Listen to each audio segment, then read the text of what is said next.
Hello everyone, welcome to my channel. तो आज हम जो टॉपिक पढ़ने वाले हैं वो है फीवर। तो सबसे पहले तो हम ये जानते हैं कि फीवर कोई डिजीज नहीं है। फीवर सिर्फ एक सिम्टम है।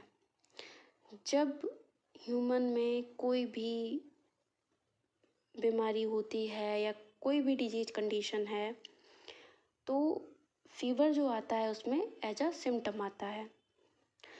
तो अब हम इसकी डेफिनेशन देखते हैं। Elevation of body temperature that exceed normal daily variations, मतलब हमारी बॉडी का टेम्परेचर बढ़ जाना। And occur with increase in hypothalamic set point.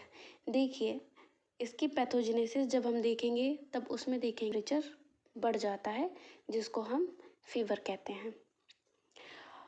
अब देखते हैं कि temperature can be recorded at various site.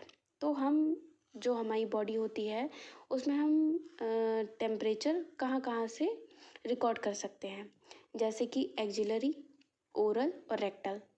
तो एक्जिलरी में हम टेम्परेचर जो देखते हैं तो वो होना चाहिए 99 डिग्री फ़ारेनहाइट होना चाहिए, तब हम उसको कहेंगे कि फ़ीवर है। ऐसे ही अगर हम ओरली रिकॉर्ड करते हैं टेम्परेचर को तो वो 100 डिग्री फ़ारेनहाइट होना चाहिए। और रेक्टल रूट जो होता है तो अगर हम रेक्टली टेम्परेचर को रिकॉर्ड करेंगे तो वो होना चाहिए 100.4 डिग्री फ़ारेनहाइट। तो सेल्सियस में भी इसको हम देख सकते हैं और फ़ारेनहाइट में भी देख सकते हैं, लेकिन जो मोस्टली टेम्परेचर रिकॉर्ड किया जाता है वो फ़ारेनहाइट में ही रिकॉर्ड किया जाता है।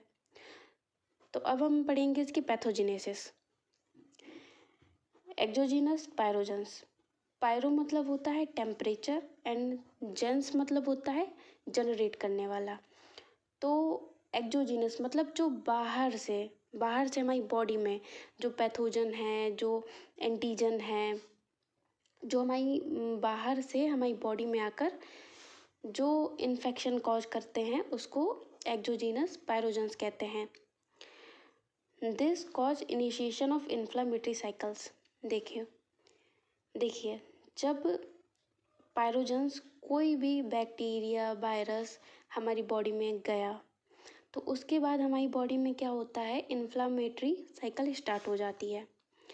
जब इन्फ्लामेटरी साइकिल स्टार्ट हो जाती है, क्योंकि हम जब कोई भी बैक्टीरिया हमारी बॉडी में एंटर करेगा तो as a foreign particle enter करता है और हमारी बॉडी उसको एज अ फॉरेन पार्टिकल ही मानती है। जैसे कि हमारे जो WBCs होते हैं, जो इम्यूनिटी होती है वो उसके लिए एक्शन लेना स्टार्ट कर देती है। तो उसी को कहते हैं कि इन्फ्लामेटरी साइकिल स्टार्ट हो जाती है।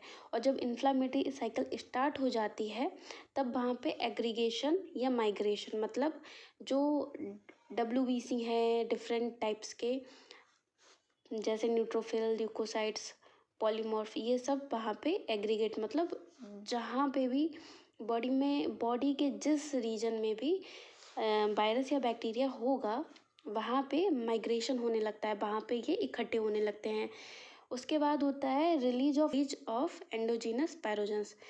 अब जब हमारी बॉडी में पहले तो एक्सोजीनस पायरोजेंस आया, फिर उसके बाद इन्फ्लामेटरी साइकिल स्टार्ट हो गई। उसके बाद अब यहाँ पे होता है कि कुछ ऐसे एंडोजीनस पायरोजेंस होते हैं, मतलब हमारी बॉडी में ही जो रिलीज होते हैं वो कुछ ऐसे एंडोजीनस पायरोजेंस होते हैं, मतलब कुछ ऐसे केमिकल्स होते हैं जो हमारी बॉडी में हमारे टेम्परेचर को बढ़ाते हैं। तो जो हमारी बॉडी के अंदर ही रिलीज होते हैं, जो हमारी WBC ही रिलीज करती है, तो उसको हम कहते हैं एंडोजीनस पायरोजेंस, जैसे कि interleukin, platelet aggregating factor, cytokines etc। और जब ये हमारी बॉडी में रिलीज होते हैं तो ये सिम्टम्स हमारी बॉडी में कॉज करते हैं, जैसे कि मिलेज और थ्रेलजिया, डिक्रीज एपेटाइट। तो ये सिम्टम्स हमारी बॉडी में आते हैं, जैसे मिलेज मतलब सुस्ती सी लगना, अच्छा ना लगना, और शरीर में दर्द होना, या हमारी भूख कम हो जाती है।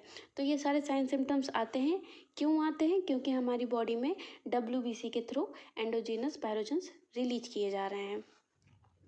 उसके बाद है जब WBC और एंटीजन की लड़ाई होती है आपस में, तो उसमें क्या होता है कि जब ये एंडोजीनस पायरोजेंस निकलते हैं तो ये ब्लड के थ्रू हाइपोथैलेमस में भी जाते हैं, goes to hypothalamus through circulation के थ्रू ये एंडोजीनस पायरोजेंस हमारे हाइपोथैलेमस तक जाते हैं। उसके बाद endogenous pyrogens cause secretion of prostaglandin from endothelial lining of hypothalamus. देखिए, अब ये जो एंडोजीनस पायरोजेंस है ये कहाँ जाएंगे? ये हाइपोथैलेमस के पास जाएंगे, और हाइपोथैलेमस की जो एंडोथीलियल लाइनिंग होती है उससे ये प्रोस्टाग्लैंडिन का सिक्रीशन कराते हैं। उसके बाद prostaglandin causes increased hypothalamic set point. Prostaglandin जब रिलीज होता है तो वो जो होता है हाइपोथैलेमिक का एक सेट पॉइंट होता है कि हमारी बॉडी का टेम्परेचर जो होता है वो हाइपोथैलेमस ही रेगुलेट करता है। तो जो उसका हाइपोथैलेमस का सेट पॉइंट होता है वो इंक्रीज कर देता है। उसके बाद हमारी बॉडी में क्या आता है? फीवर। तो आज के लिए इतना ही। बाकी आगे का पार्ट कि आगे हम इस टॉपिक के बारे में पढ़ेंगे नेक्स्ट वीडियो में। अगर आपको वीडियो अच्छा लगा हो तो प्लीज़ सब्सक्राइब करें, लाइक करें, शेयर करें।